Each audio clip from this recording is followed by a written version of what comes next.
High. রিনিট নিয়ে কত ঝামেলা চলছিলই, এখনোই চলে আছে। ঠিক আছে, রিনিটের 8 তারিখ, 8ই জুলাই সম্ভবত ফাইনাল ডিসিশন দেওয়ার কথা ছিল, কিন্তু সেদিন থেকে আবার 11ই জুলাই করা হয়। 11 জুলাই থেকে আবার 18ই জুলাই, আবার 18ই জুলাই মানে আজ আবার মানডেতে ট্রান্সফার করা হয়েছে। ঠিক আছে, তো আজকের কনক্লুশন কি দাঁড়ালো?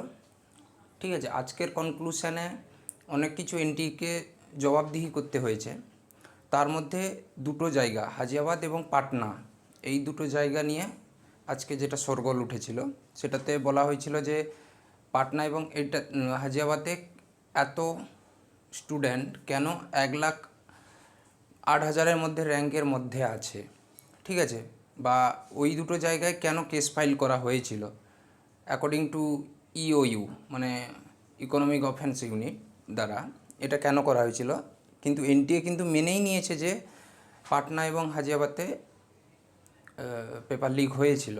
ঠিক আছে, তারপর এনটিএকে জবাবদিহি করতে হয়েছে যে কেন কাট অফ বেশি হয়েছে এবছর। এনটিএ তার সপক্ষে যুক্তি দেয়, যেটা যে 25% সিলেবাস রিডিউস করা হয়েছে। ঠিক আছে, আবার যারা রিনিটের পক্ষে তারা আবার বলে যে আরও তো অনেক টপিক অ্যাড করা হয়েছে। ঠিক আছে, তার সপক্ষে কিছু বলতে পারেনি এবং সুপ্রিম কোর্ট এই ব্যাপারটাকেও মানে হালকা করে নিয়েছে ব্যাপারটা। তারপর জিজ্ঞেস করেছিল যে মানে সেন্টার দুবার যেটা চয়েস করা হয়েছিল, মানে সেন্টার ওপেন করা হয়েছিল ফর্ম ফিল আপের পর, যে কারা কারা সেন্টার নিতে চাও। তার মধ্যে 15,000 সামথিং স্টুডেন্ট ফর্ম ভরেছিল। ঠিক আছে, তার মধ্যে মানে বলছে যেটা এনটিএর 80 জন হচ্ছে 1,08,000-এর র্যাঙ্কের মধ্যে আছে, 80 জন। আচ্ছা, তার মধ্যে আবার জিজ্ঞেস করা হয় যে কত স্টুডেন্ট পাটনা থেকে আর কত স্টুডেন্ট হাজিয়াবাদ থেকে 1,08,000-এর মধ্যে আছে। ঠিক আছে, আচ্ছা, যেটা ডাটা অনুযায়ী হাজিয়াবাদে 2,763 জন পরীক্ষা দিয়েছিল একটা মানে ওই এলাকায়, তার মধ্যে 80 জন আছে 1,08,000-এর মধ্যে, এবং পাটনায় 1,561 জন, মানে 1,561 জন পরীক্ষা দিয়েছিল। ঠিক আছে, তার মধ্যে 70 জন, মানে 70,000-এর মধ্যে 1,561 জন আছে। 70,000 র্যাঙ্কের মধ্যে 1,561 জন আছে, যেটা 2023-এ ছিল 993 জন। এইটা এনটিএ যুক্তি দেয়, মানে তার মানে এনটিএ বলতে চাইছে যে পেপার লিক হয়নি, কিন্তু আবার পরে মানছে যে এই দুটো জায়গায় পেপার লিক হয়েছে। ঠিক আছে, আচ্ছা, এনটিএকে যেটা সুপ্রিম কোর্ট দিয়েছে, মানে নির্দেশ দিয়েছে, সেটা কি, যেটা যে পাটনাতে ইওইউ মানে ইকোনমিক অফেন্স ইউনিট দ্বারা যে চার্জশিট পেশ করা হয়েছিল সিবিআইয়ের আগে, সেটা নিয়ে খতিয়ে দেখতে বলেছে এবং সেটার রিপোর্ট আদালতে পেশ করতে বলেছে। 2 নম্বর বলেছে যেটা যেটা মেন ইম্পর্ট্যান্ট, সেটা হচ্ছে কি স্টুডেন্টদের কোনো রকম আইডেন্টিটি না প্রকাশ করে তাদের মার্কস, তাদের ডিস্ট্রিক্ট, তাদের সেন্টার, ঠিক আছে, সব রিপাবলিশ করা হোক, মানে রিপাবলিশ করতে হবে শুক্রবারের আগে। ঠিক আছে, সোমবার তার শুনানি।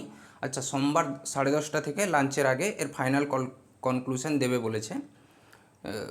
কি হয় দেখা যাক এবার। আমার যতদূর মতামত, রিনিটের চান্সটা অনেক কমে যাচ্ছে পরপর। ঠিক আছে, কারণ অনেক ডেট পরপর বেড়ে যাচ্ছে। রিনিট নিতে গেলে অনেকটা সময় নষ্ট হয়ে যাবে, তাহলে 1 ইয়ার মানে যেটা সার্কেলটা সেটা হয়তো ডিসব্যালেন্স হয়ে যাবে। তো ঠিক আছে, দেখা যাক কী হয়। আচ্ছা, যে আইআইটি মাদ্রাসকে রিপোর্ট প্রকাশ করতে বলা হয়েছিল, অ্যাকচুয়ালি আইআইটি মাদ্রাসের যে ডাইরেক্টর সে হচ্ছে এনটিএর মেম্বার আছে। ঠিক আছে, সে এনটিএর পক্ষ নিয়েছে। ঠিক আছে, মানে সে যতগুলো ডকুমেন্টস প্রকাশ করেছে, বা যতগুলো মানে ভ্যালু, মানে যতগুলো ডাটা দেওয়া হয়েছে, সেটা কিন্তু এনটিএর পক্ষেই দেওয়া হয়েছে। ঠিক আছে, যেটা আইআইটি মাদ্রাসের ব্যাপারটা হয়েছে।